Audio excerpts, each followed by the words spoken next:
Hello friends, स्वागत है आपका हमारे यूट्यूब चैनल पर। फ्रेंड्स, आज हम बात करेंगे सिलेक्शन सीरीज पार्ट 2 की। यह सीरीज आगामी यूके ट्रिपल एससी एवं यूके पीएससी के सभी एग्ज़ाम के लिए महत्वपूर्ण साबित होगी। आज का हमारा पहला प्रश्न है, दिखनौरी प्रथा का संबंध किस जनजाति से है? इसके लिए ऑप्शन है, option A Tharu, option B Raji, option C Bhotia, option D Jaunsari.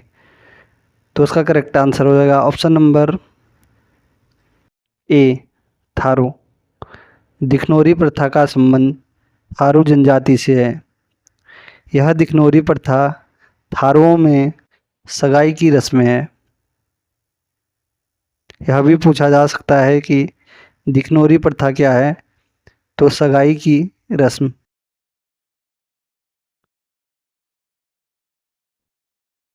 अगला प्रश्न है, कौन सी जनजाति झूम खेती करती है?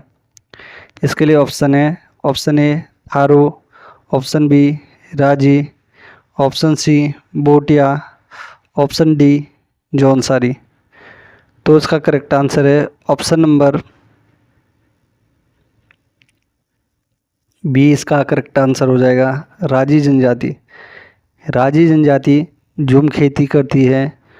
झूम खेती उसे कहते हैं जब जंगली झाड़ियों या जंगलों को काटकर वहाँ पर कुछ समय के लिए कृषि की जाती है, तो उसे झूम खेती कहते हैं।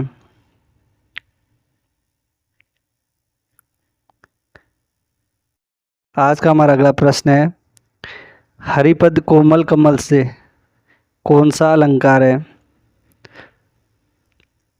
आयोग के द्वारा अलंकार भी प्रत्येक एग्जाम में पूछा जा रहा है, इसलिए मैं आपके लिए अलंकार के प्रश्न भी लाया हूँ। इसके लिए ऑप्शन रखे हैं, ऑप्शन ए अनुप्रास, ऑप्शन बी यमक, ऑप्शन सी रूपक, ऑप्शन डी उपमा। तो इसका करेक्ट आंसर हो जाएगा ऑप्शन नंबर डी उपमा अलंकार। उपमा अलंकार की पहचान सरिस सम सा से। यदि सेंटेंस में सरिस सम सा या से दिख जाए तो वहाँ पर उपमा अलंकार होगा। अनुप्रास में वर्णों की आवृत्ति होती है। अगला प्रश्न है, शिवांश पढ़ता और खेलता है कौन सा वाक्य है? इसके लिए ऑप्शन रखे गए हैं, ऑप्शन ए जटिल, ऑप्शन बी मिश्र, ऑप्शन सी सरल वाक्य, ऑप्शन डी संयुक्त वाक्य। तो इसका करेक्ट आंसर हो जाएगा ऑप्शन नंबर डी। इसका करेक्ट आंसर हो जाएगा। रचना और बनावट के आधार पर वाक्य 3 प्रकार के होते हैं। यह भी पूछा जाता है कि रचना के आधार पर वाक्य कितने प्रकार के होते हैं? 3 प्रकार के। कौन कौन से? सरल, मिश्र और संयुक्त। जबकि अर्थ के आधार पर वाक्य 8 प्रकार के होते हैं। अर्थ के आधार पर होते हैं 8 प्रकार के।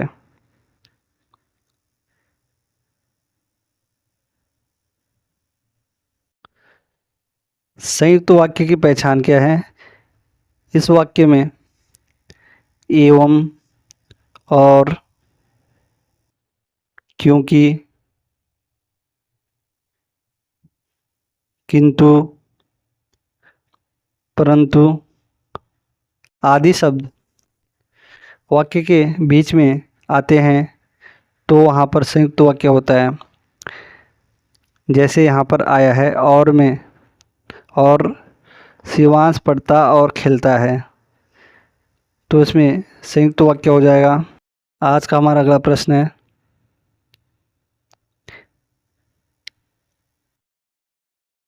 विद्यार्थी ध्यानपूर्वक पढ़ रहे हैं वाक्य में क्रिया विशेषण का कौन सा प्रकार है?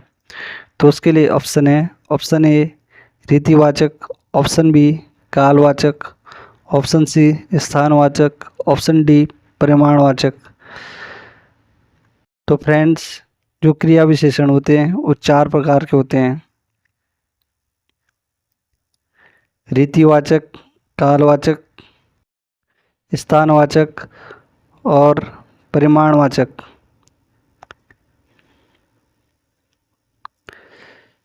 तो इसका करेक्ट आंसर हो जाएगा रीतिवाचक क्रिया विशेषण। ध्यानपूर्वक पढ़ रहे हैं, कैसे पढ़ रहे हैं? ध्यानपूर्वक। इसकी पहचान कैसे? प्रश्न करने पर यदि उत्तर मिलता है तो रीतिवाचक होगा। विद्यार्थी कैसे पढ़ रहे हैं?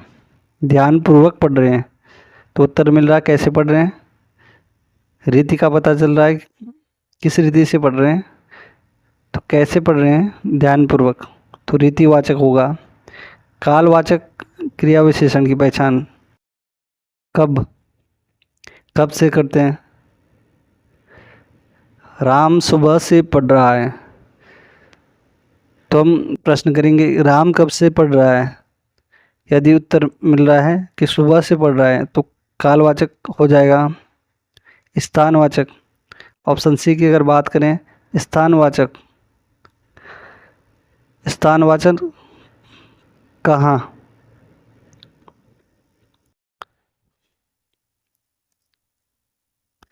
राम दिल्ली घूमने जाता है, तो राम कहाँ घूमने जाता है, यदि कहाँ से उत्तर मिल रहा है तो स्थानवाचक हो जाएगा।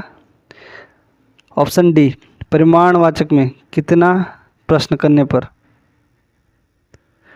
यदि उत्तर मिलता है तो परिमाणवाचक क्रिया विशेषण हो जाएगा। अगला प्रश्न है,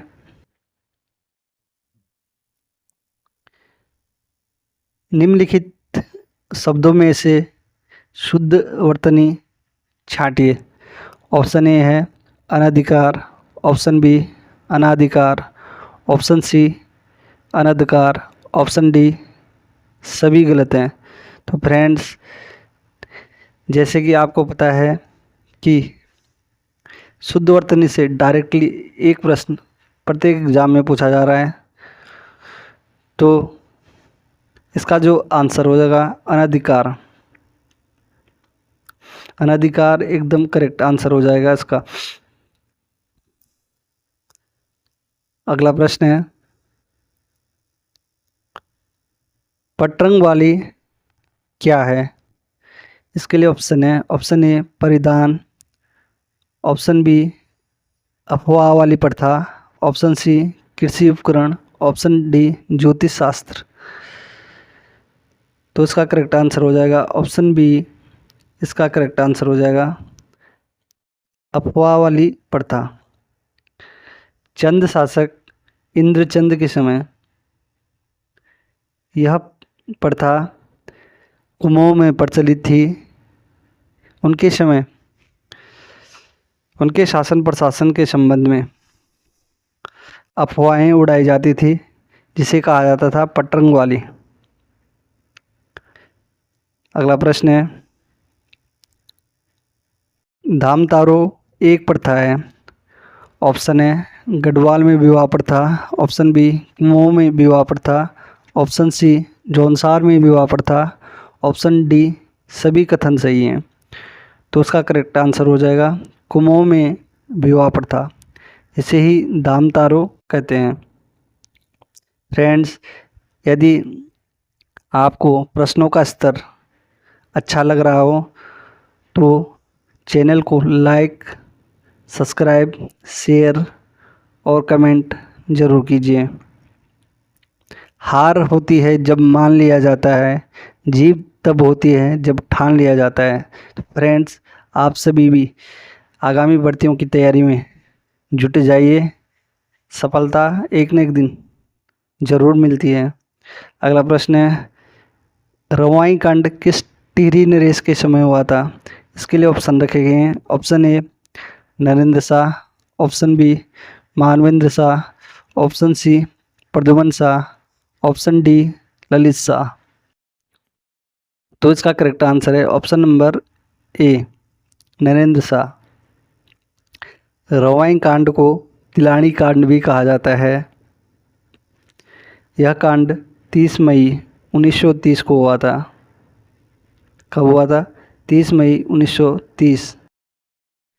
इसे ही तिलाड़ी कांड भी कहते हैं। यह कांड मुख्यतः किसानों से संबंधित था। इसे उत्तराखंड का जलियांवाला बाग हत्याकांड भी कहा जाता है। इस हत्याकांड में दीवान चक्रधर जुयाल के द्वारा निहत्थे किसानों पर गोली चलाने के आदेश दिए गए थे, जिस कारण चक्रधर जुयाल को उत्तराखंड का डायर कहा जाता है। फ्रेंड्स, यह भी पूछा जाता है कि रवाई कांड क्या था। तो रवाई कांड, इसमें किसानों की भूमि को सरकारी भूमि में तब्दील किया जा रहा था, परिवर्तित किया जा रहा था। इसलिए किसानों के एक दल ने विद्रोह कर दिया, जिसमें यह अमानवीय घटना हुई, जिसमें चक्रधर जुयाल के द्वारा गोली चलाने के आदेश दिए गए। इस कारण इस घटना को उत्तराखंड का जलियांवाला बाग भी कहा जाता है। अगला प्रश्न है फ्रेंड्स, किरमोई पांख जामण लोकोक्ति का अर्थ है।